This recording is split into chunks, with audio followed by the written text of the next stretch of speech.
गुरुर्ब्रह्मा गुरुर्विष्णु गुरुर्देवो महेश्वरः गुरु साक्षात् परब्रह्म तस्मै श्री गुरुवे नमः। अवधूत चिंतन श्री गुरुदेव दत्त। आज के इस विशेष आयोजन पर विशेष रूप से उपस्थित मेरे मित्र, इस संस्था के चेयरमैन आदरणीय doctor Albert D'Souza sir, Mohanty sir, secretary madam, सभी गुरुजन, छात्र छात्राएं, उनके अभिभावक, आप सभी को नमन, वंदन, अभिवादन। आज के इस विशेष आयोजन पर मुझे विशेष अतिथि के रूप में निमंत्रित करने हेतु जिन्होंने सुझाव रखा, जिन्होंने उसे अनुमोदित किया, जिन्होंने उसे पारित होने दिया, उन सभी का बहुत बहुत धन्यवाद। आपने मुझे निमंत्रित किया, सम्मानित किया और विशेष रूप से इस प्रबुद्ध सभागार के समक्ष अपने मंतव्य को अभिव्यक्त करने का अवसर दिया।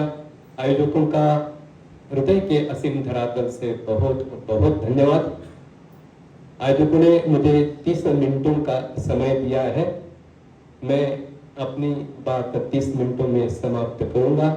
आयोजक निश्चिंत रहे।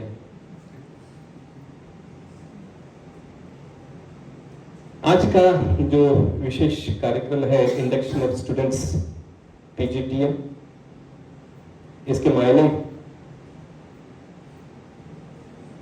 छात्राओं को, आगंतुक छात्राओं को संबोधित करना, उद्बोधित करना, उसमें आत्मबल, आत्मविश्वास बढ़ाना, सबके समक्ष विनम्रतापूर्वक बताना चाहता हूं।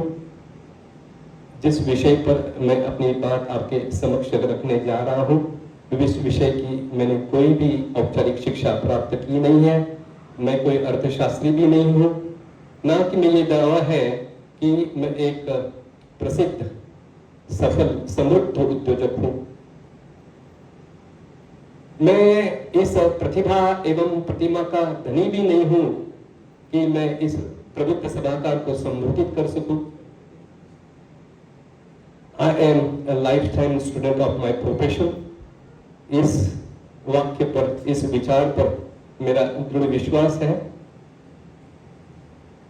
केवल सामान्य ज्ञान, जिज्ञासा, तर्क संगत वैचारिक क्षमता और अटूट दृढ़ ईश्वर निष्ठा के साथ पिछले 25 वर्षों में मैंने उद्योग व्यापार करते करते जो ज्ञान प्राप्त किया, जो अनुभूति प्राप्त की, वो आपके संक्षेप में आपके समक्ष रखूंगा। मेरे वक्तव्य के पश्चात मुझे पूरा विश्वास है कि मैं यहाँ से बहुत सारा प्यार, आशीर्वाद और ज्ञान लेके जाऊंगा। इसमें मैं कोई शंका नहीं।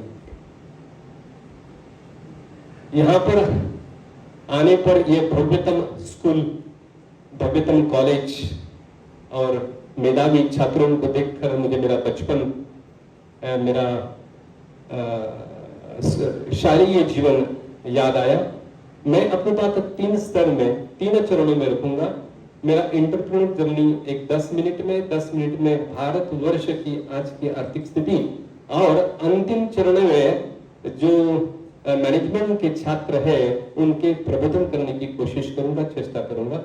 तो यहां से 500 किलोमीटर दूर शेंडोरणी नामक छोटा देहात, तहसील जामनेर, जिला जलगांव, यह मेरा गांव। यहाँ पर मेरी 10वीं तक की शिक्षा मैंने यहाँ पर प्राप्त की।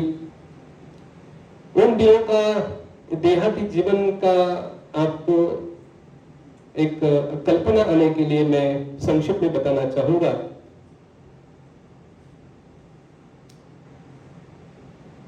मुझे ये बताने में कोई संकोच नहीं कि हम शुरू से धनवान तो थे ही नहीं, हालांकि अभी भी नहीं हूं, क्योंकि धनवान की परिभाषा समय समय पर बदलती जा रही है। हम सीमेंट कंक्रीट के बड़े पक्के मकान में तो रहते नहीं थे, लेकिन कभी झुकी बस्तियों में भी नहीं रहे। छोटा सा 10 बाय 20 की एक मिट्टी की रूम, जिसे ही हम घर बताते थे, जहां पर फर्श नहीं, ट्यूब नहीं, फैन नहीं, रेडियो टेप, टीवी जैसी कोई मनोरंजन का साधन नहीं। जलपान की कि नोना आप शौच शुद्धि की मूत्र विसर्जन की कोई ठोस व्यवस्था नहीं। मुझे वो दिन भी याद है कि मम्मी चूल्हे, मिट्टी के चूल्हे पर रसोई करना, गोबर से घर लिपना, छोटा सा पीला रंग देने वाला 40 वाट का बल्ब हुआ करता था। बारिश के दिनों में काफी फुर्जत होती थी, 10 जगह पर बर्तन रखने पर भी जमीन गीली हो जाती थी, गली में भी मिट्टी की सड़क होने के साथ वहां कीचड़ होता था। मैं संक्षिप्त में हमारे स्कूल के बारे में भी बताना चाहता हूं कि स्कूल जिला परिषद मराठी मुलांची शाळा माध्यम मराठी, घर से 3 किलोमीटर पैदल जाना पैदल आना। स्कूल के हालात भी कुछ घर के जैसे ही थे, फर्श नहीं, ट्यूब नहीं, फैन नहीं, जलपान की शौच शुद्धि की कोई ठोस व्यवस्था नहीं। ऐसे में हमारी पढ़ाई आगे बढ़ती गई। 10वीं का वर्ष आया, बोर्ड की एग्जाम, तहसील का गांव जामनेर यह परीक्षा का केंद्र, एसटी बस से जाना, एसटी बस से आना। अगर एक बस चुकी तो 2 घंटा बस स्टॉप पर बैठे रहना। आप लोग सब जानते हो परीक्षा के पहले दिन की जो तैयारी है कितनी महत्वपूर्ण होती है। हम तो आने जाने में ही थक जाते थे। 10वीं का निकाल लगा, हेड मास्टर जी ने सभी छात्रों को एक हॉल में बैठाया, जैसे आप सब लोग बैठे हुए हैं। 150 छात्रों ने एग्जाम दी थी। हेड मास्टर जी ने बताया, मैं इस ब्लैक बोर्ड पर चौक से जितने नाम अंकित कर रहा हूं वो छात्र उत्तीर्ण हुए, अन्य छात्रों ने अगले साल सफल प्रयास करना। हेडमास्टर जी ने केवल 15 नाम लिखे। 150 छात्रों में से केवल 15 उत्तीर्ण हुए। इन दिनों में मुझे कई स्कूलों में उनके वार्षिक समारोह पर मुख्य अतिथि के रूप में निमंत्रित किया जाता है। वहां पर वार्तालाप में जानकारी मिलती है कि उनकी स्कूल का निर्णय पिछले कई वर्षों से 100% उत्तीर्ण ऐसा लगता है, और सेंट जॉन स्कूल भी उसमें एक्सेप्शन नहीं रहेगी। कई वर्षों से इनका 100% निर्णय लगता होगा। आप अनुमान लगा सकते हो, सहज तुलना कर सकते हो कि उस समय 10% का निकाल लगा। किस किस्म का शिक्षा का ग्रामीण भाग में शिक्षा का स्तर रहा होगा। सौभाग्यवश हेडमास्टर जी ने प्रथम क्रमांक पर मेरा नाम लिखा। डॉक्टर दिगंबर जय किशन झंवर। उस वर्ष 85 में मैं प्रथम क्रमांक से उत्तीर्ण हुआ। डॉक्टर बनने की मनीषा से नासिक आया, डॉक्टर बना, पालघर आ पहुंचा, स्वयं का क्लिनिक शुरू किया। प्रथम दिन से ही रुग्णों का बहुत अच्छा प्रतिसाद रहा। रोज मैं 100-150 रुग्णों की चिकित्सा करता था।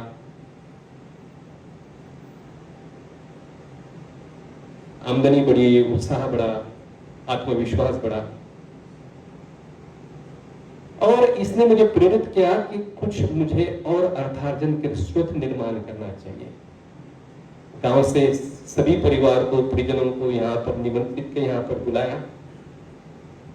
सभी भाई बहन, हम 5 भाई बहनों की शादी की और हमने अपने उद्योग व्यापार की शुरुआत की। डॉक्टर के लिए सबसे आसान कोई उद्योग होगा तो रिटेल मेडिकल स्टोर। हमने सबसे पहले एक रिटेल मेडिकल स्टोर यहाँ पर पालघर में ही कांग्रेस भवन की जगह में गुरुकृपा मेडिकल स्टोर नाम से शुरुआत किया। उसमें अच्छी सफलता मिली। फिर हमने होलसेल मेडिकल स्टोर शुरू किया, उसमें भी हमें अच्छी सफलता मिली। फिर हमने अपने ब्रांड्स की कुछ प्रोडक्ट बनाकर मार्केटिंग शुरू किया और उसका विस्तार पूरे महाराष्ट्र प्रदेश में हर जिले तक लेके गए। इसमें भी हमें बहुत अच्छी सफलता मिली। फिर 2007 में हमने अपनी पहली मैन्युफैक्चरिंग प्लांट मेडिसिन की इस तारापुर MIDC में शुरुआत की और सफलता के साथ उद्योग व्यापार के विस्तार करते करते इस तारापुर MIDC में आज हमारे विश्व स्तर के 4 फैक्ट्रीज है। 6 मार्केटिंग कंपनियों में हमने हिस्सेदारी ली, स्वयं का निर्यात शुरू किया। आज 55 देशों में हमारा कारोबार चल रहा है। 2030 तक अपनी कंपनी की कमला ग्रुप की वैल्यूएशन 10,000 करोड़ के साथ में BSE NSE में IPO के माध्यम से नामांकित करना, यह हमारा लक्ष्य है। उसी दिशा में हम काम भी कर रहे हैं। ईश्वर की बड़ी कृपा हमेशा से रही है, हम अपने लक्ष्य में जरूर सफल होंगे, इसमें मेरा पूरा विश्वास है। उद्योग व्यापार ने सफलता के साथ मुझे धनवान बनाया, समाज में मान सम्मान प्रतिष्ठा को प्राप्त हुआ, सामाजिक विधायक रचनात्मक योजनाओं में अपना योगदान देने की क्षमता को प्राप्त किया। मैं आज इस मंच पर यह सब आप बात क्यों बता रहा हूं? स्वयं का महिमा मंडन करने का मेरा कोई उद्देश्य नहीं, यह मंच भी उसके लिए नहीं है, उसके लिए अलग फोरम अलग मंच हो सकते हैं। मेरा केवल एक उद्देश्य है कि इस जीवनी को सुनकर यहां पर बैठे हुए छात्रों के मन में प्रेरणा, उत्साह, आत्मविश्वास जागे। मुझे यह सब बात बताते समय बड़ा गर्व और बड़ी खुशी हो रही है। अति निम्न स्तर की देहाती जीवन शैली से जिसने जीवन बिताया, अति सामान्य परिवार का एक छात्र 500 किलोमीटर दूर आके आज इस मुकाम पर पहुंच सकता है, तो आप सभी लोग जो बहुत अच्छे परिवार से आते हो, आप प्रिविलेज्ड हो, आपने ऐसे परिजन हैं जो शिक्षा का महत्व समझते हैं, आप ऐसी संस्था से जुड़े हुए हो, अडल्ट एजुकेशन ट्रस्ट, आपने चयन भी पोस्ट ग्रेजुएट डिप्लोमा मैनेजमेंट का किया है। आप सब बहुत भाग्यशाली हो, आपका भविष्य अत्यंत समृद्ध, अत्यंत उज्जवल रहेगा, आपका जीवन सभी के लिए प्रेरणादायी रहेगा, इसमें मुझे कोई शंका नहीं। मैं सफलता का किसे कहते हैं, इसकी परिभाषा जो मेरी स्वयं की है आपके सामने रखना चाहता हूं। निर्धारित लक्ष्य को निर्धारित समय में प्राप्त करना, अर्थार्जन के उच्चतम स्रोत निर्माण करना जो पीढ़ी दर पीढ़ी चलते रहे, और उस माध्यम से प्रचुर मात्रा में धन प्राप्ति होना, जिससे स्वयं की, अपने परिजनों की सात्विक मंगल कामनाओं की संतुष्टि हो सके, समाज में मान सम्मान प्रतिष्ठा को प्राप्त करना और सामाजिक विधायक रचनात्मक कामों में अपने योगदान की क्षमता को प्राप्त करना, अपने व्यक्तित्व, चरित्र, पुरुषार्थ, अभिगम के साथ समाज में शाश्वत स्वरूप में बदलाव लाने की क्षमता को प्राप्त करना।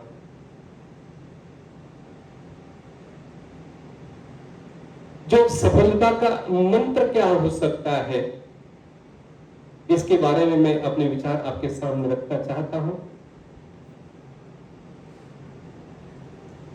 हम देखते हैं कि विश्व में कुछ व्यक्ति अन्य व्यक्तियों की तुलना में काफी सफल, समृद्ध, प्रभावशाली दिखाई देते हैं। तो ऐसी क्या खूबियां, ऐसी क्या क्वालिटीज उनमें हो सकती है जो वो लोग इस मुकाम पर पहुंचे? अगर आप विश्व के इन महान व्यक्तियों के चरित्र अगर देखते हैं, तो आपको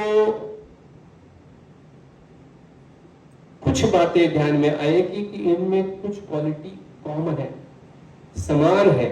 उन सभी क्वालिटीज को, खूबियों को अगर हम अपने जीवन में उतारते हैं, तो सफलता शीघ्र ही प्राप्त होने की संभावना बढ़ सकती है। उन सभी खूबियों का यहाँ पर समय सीमा को ध्यान में रखते हुए विस्तृत विवेचन करना मुमकिन नहीं, फिर भी शीघ्र ही उनके कुछ बिंदुओं को स्पर्श करके इस बात का समापन करता हूं। उन सभी लोग सुबह बहुत जल्दी उठते थे, तो रोज सुबह जल्दी उठना यानी कि रात में जल्दी सोना अनिवार्य है, क्योंकि 7 से 8 घंटों की निद्रा अत्यंत आवश्यक होती है। अर्ली मॉर्निंग मिरेकल्स इस सब्जेक्ट पर आपको यूट्यूब पर विस्तार पर जानकारी मिल सकती है। और हम सब लोग जानते हैं, बचपन में सुना है एक प्रसिद्ध proverb, early to rise early to bed makes man healthy, wealthy and wise. दूसरे क्रमांक पर आता है कि शारीरिक, भौतिक, मानसिक, आध्यात्मिक स्वास्थ्य को निरंतर विकसित रखना, संतुलित रखना, शारीरिक स्वास्थ्य के लिए आप फिजिकल फिटनेस एक्सरसाइजेस कर सकते हो, जिससे आपको फिजिकल फिटनेस मिलेगा।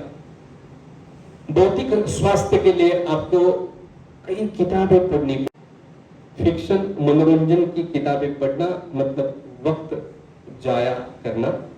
आपको किताबें वो पढ़नी पड़ेगी जिसमें महान व्यक्तित्व के चरित्र लिखे हो और उनके विचारों से आपके मनोमस्तिष्क को सकारात्मक प्रभावित करेंगे, जिससे आपको आपके जीवन की नई दिशा, नया आयाम मिल सके। इससे आपका आईक्यू बढ़ेगा, इंटेलिजेंट क्वोशेंट। मानसिक स्वास्थ्य के लिए आपको ध्यान, धारणा, प्राणायाम का निरंतर सराव करना चाहिए, जिससे आपका इमोशनल क्वोशेंट बढ़ेगा, ईक्यू। और अंतिम अत्यंत महत्वपूर्ण आध्यात्मिक स्वास्थ्य के लिए आपको अपने क्रिएटर, सुप्रीम गॉड, अल्लाह, ईश्वर से प्रार्थना के माध्यम से अनुबंधित होना पड़ेगा। नित्य प्रार्थना अत्यंत आवश्यक है, इससे आपका एसक्यू यानी स्पिरिचुअल क्वोशेंट बढ़ेगा। आहार नियमन अत्यंत महत्वपूर्ण है। सम्यक मात्रा में सही समय पर संतुलित शाकाहार का सेवन करें, नशीले पदार्थों का वर्जित करें। अपने माता पिता, गुरुजन, वरिष्ठ लोगों के समक्ष हमेशा श्रद्धा, विश्वास, समर्पण भावना से, सेवा भाव से उनके सामने पेश आए। इससे आप में ह्यूमिलिटी और परिपक्वता बढ़ सकती है। History of Mankind is a history of thoughts. विचारों से संकल्प की प्रवृत्ति होती है और संकल्प के निर्धारण से ही सफलता की यात्रा शुरू होती है।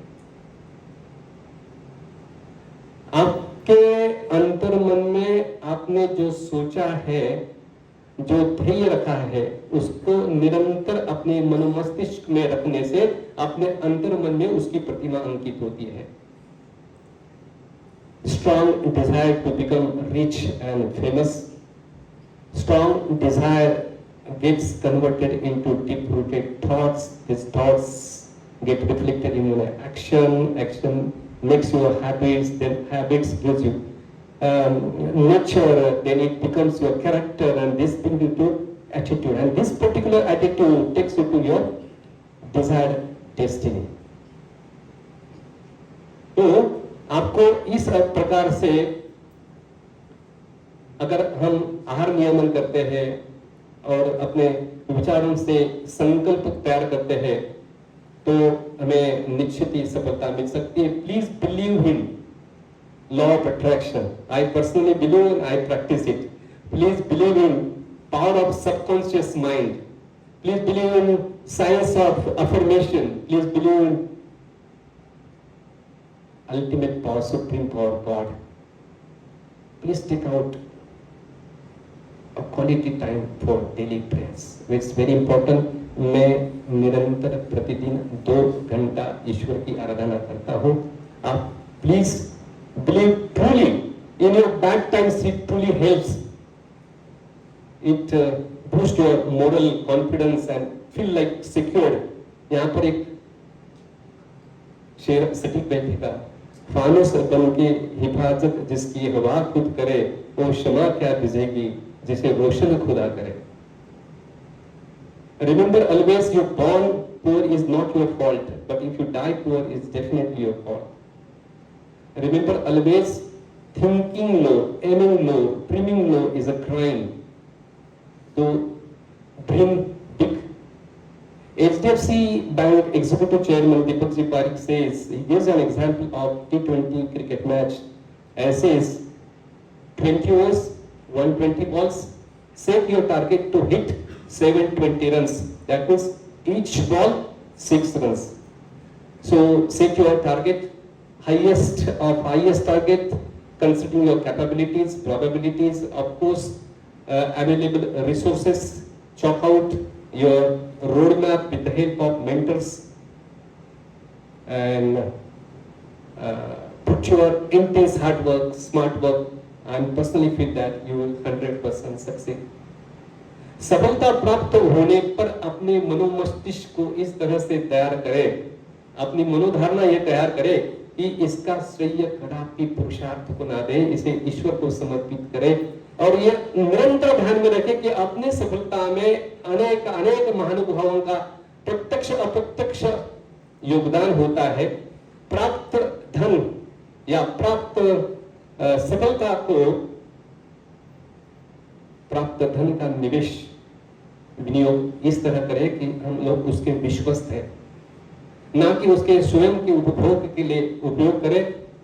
और इससे क्या होगा, प्राप्त धन या लक्ष्मी या सफलता आपके माथे चढ़ बोलेगी नहीं, आपके पैर निरंतर जमीन पर बने रहेंगे, आप में एक आचार विचारों में एक सादगी आएगी और आप समाज में विशेष प्रतिष्ठा मान सम्मान के लिए प्राप्त होंगे। यहाँ पर उपस्थित सभी छात्राओं को, गुरुजनों को, उनके महानुभावों को विशेष रूप से बताना चाहता हूं, अपने मेधावी युवा युवतियों को विदेश जाकर अपना भविष्य निर्माण करने की कोशिश भी नहीं करनी चाहिए, क्योंकि भारतवर्ष बहुत तेजी से बदल रहा है। यहां पर अनंत अवसर आपके लिए राह देख रहे हैं। भारतवर्ष के बारे में कुछ रोचक तथ्यों के बारे में बताना चाहूंगा। हम सब लोग जानते हैं कि भारत सबसे प्राचीन, विश्व की प्राचीनतम सभ्यता है। यहाँ का भारतवर्ष विश्व की सबसे बड़ी लोकतांत्रिक व्यवस्था है। भारतवर्ष विश्व में सबसे बड़ा जनसंख्या वाला देश है, 150 करोड़ की हमारी आबादी है। इसमें मानव संसाधन में हम अव्वल क्रमांक पर है। भारतवर्ष विश्व में सबसे युवा देश है। भारतवर्ष की औसतन आयु 29 ईयर्स बताई जाती है और सांख्यिकी अनुमान है कि अगले 50 वर्षों तक यह युवा रहेगा। जो आर्थिक स्थितियां बताई जाती है उसके कुछ मापदंड होते हैं, जैसे जीडीपी, एफडीआई, स्टार्टअप्स। उसके बारे में संक्षिप्त में आपको बता के इस विषय का समापन करता हूं। जीडीपी का बारे में बताना चाहूंगा कि भारतवर्ष विश्व की सबसे तेजी से बढ़ने वाली अर्थव्यवस्था है और GDP growth rate 6.6% per annum. विश्व में केवल 2 देश ऐसे हैं जिनकी यह रेट है, जैसे चाइना और इंडिया। 2015 में हमारी अर्थव्यवस्था विश्व में 10वें क्रमांक पर थी, अब हम 5वें क्रमांक पर है। इसके रोचक तथ्यों के बारे में अगर जानते हो तो 67 ईयर्स लगे हमें पहला ट्रिलियन पाने के लिए। बाद में 8 साल में हमने 1 ट्रिलियन लिया, फिर तीसरा ट्रिलियन हमको केवल 5 वर्षों में आया। अभी हम हर साल 1-1 ट्रिलियन जोड़ रहे हैं। 2047 जब हम सब लोग भारतवर्ष की स्वतंत्रता का शताब्दी वर्ष, गौरवशाली वर्ष बड़े हर्ष उल्लास के साथ मनाते होंगे, उस वर्ष भारतवर्ष विश्व की सबसे बड़ी अर्थव्यवस्था होगी, महासत्ता बनेगी, विश्व गुरु बनेगा, हमारा सपना साकार होगा। इसमें हम सबको विश्वास रखना चाहिए, हमें इसमें अपना योगदान देना चाहिए। फॉरेन डायरेक्ट इन्वेस्टमेंट के बारे में बताना इसलिए जरूरी समझता हूं कि यह अपने जीडीपी को एक ग्रोथ फैक्टर है। स्वतंत्रता 1947 से आज तक अपने देश में $1 ट्रिलियन से भी विदेशी निवेश ज्यादा हुआ है। इसके कुछ रोचक तथ्यों के बारे में आपको बताना चाहूंगा कि केवल पिछले 8 वर्षों में 50% से भी ज्यादा फॉरेन डायरेक्ट इन्वेस्टमेंट अपने देश में आई है, केवल 8 वर्षों में। हम 78 सालों में से केवल पिछले 8 वर्षों में 50% से ज्यादा विदेशी निवेश आया है। विश्व के 204 जो देश है उसमें से 162 देशों में अपने देश में विदेशी मुद्रा या निवेश किया है। यह एक विश्व उच्चांक है। 62 डिफरेंट सेगमेंट्स में यह निवेश आया, यह भी एक विश्व उच्चांक है। हर साल पहले वर्ष की तुलना में अधिक निवेश आ रहा है, यह भी एक विश्व उच्चांक है। कोरोना के पीरियड में जब सब स्टैंड स्टिल थे, उस समय भी यह श्रृंखला खंडित नहीं हुई, हमें निरंतर विदेशी निवेश आते रहा। विदेशी निवेश का केवल यह मतलब नहीं कि ग्लोबल कम्युनिटी आपने कंट्री में इन्वेस्टमेंट करनी है, इसके मायने कुछ और है। ग्लोबल कम्युनिटी को आपके उद्योजकता पर, आपके समृद्ध भविष्य पर, आपके पारदर्शिता पर, अपने प्रामाणिकता पर विश्वास है, आपके कर्मठता पर विश्वास है। स्टार्टअप के बारे में एक मिनट में बताना चाहता हूं कि 2016 में आदरणीय प्रधानमंत्री जी ने यह मिशन शुरू किया। उस समय केवल 452 स्टार्टअप्स रजिस्टर्ड थे। आज अपने देश में 1.5 लाख से भी ज्यादा स्टार्टअप्स कार्यरत है। यह भी एक विश्व उच्चांक है। भारतवर्ष विश्व की स्टार्टअप्स की राजधानी बनी है।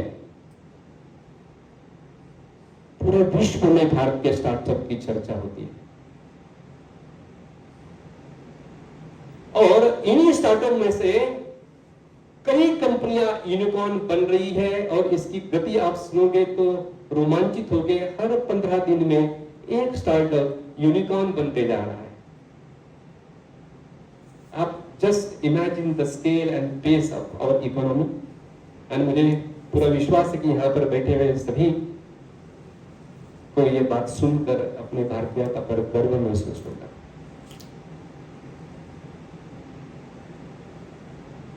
मैं इस संस्था से कई वर्षों से जुड़ा हूं। कई बार मुझे यहां पर निमंत्रित किया जाता है। गेस्ट ऑफ ऑनर्स की सीट मेरे लिए फिक्स होती है। इनको सिर्फ चीफ गेस्ट का चयन करना होता है। तो मुझे बड़ी खुशी होती है। मैं अक्सर यहाँ, मैंने आज तक कभी सर को ना कहा नहीं। मुझे खुशी मिलती है यहाँ पर। मुझे ऐसा लगता है मैं अपने परिवार में आया हूं।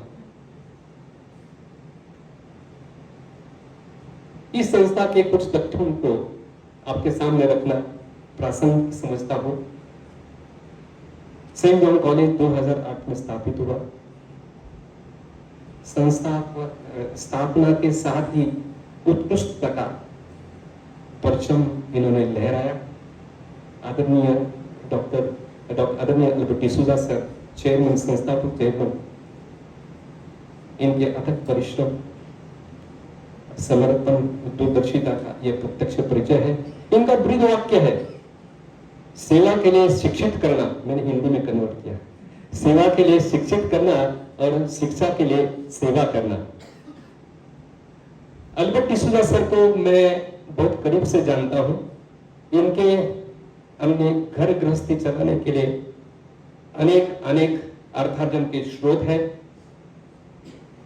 ये शैक्षणिक संस्था शुरू करने का मकसद केवल और केवल शिक्षा के माध्यम से राष्ट्र निर्माण, राष्ट्र उत्थान के लिए अपना योगदान देना, ग्रामीण और आदिवासी क्षेत्र के युवा युवतियों को विश्व स्तर की शिक्षा प्रदान करना, विश्व स्तर की स्पर्धा के लिए उनको सशक्त बनाना, यह केवल इनका उद्देश्य है, इनका लक्ष्य है। NAC A+, NBA और भी बहुत सारी ऑटोनॉमस, इन सभी जटिल मानकों को प्राप्त करना अपने आप में एक गुणवत्ता, उत्कृष्टता, प्रतिबद्धता का प्रमाण है। आज इस मंच से इस संस्था को बहुत बहुत बधाई देता हूं, शुभकामनाएं देता हूं। ईश्वर से प्रार्थना करता हूं कि यहां इस संस्था निरंतर सुरक्षित एवं प्रगति पथ पर रहे। आज का ये बड़ा ऐतिहासिक क्षण है। यह संस्था प्रबंधन शिक्षा क्षेत्र में अपना नया अध्याय लिखने जा रही है।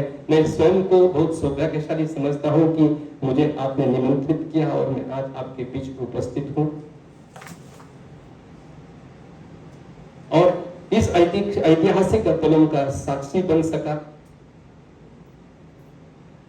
जैसे कि मैंने बताया कि भारतवर्ष कितने तेजी से प्रगति पथ पर है, तो स्वाभाविक है यहाँ पर उद्योग धंधे रोज निरंतर बढ़ने वाले हैं। ऐसे समय में प्रबंधन शिक्षा का विशेष महत्व है।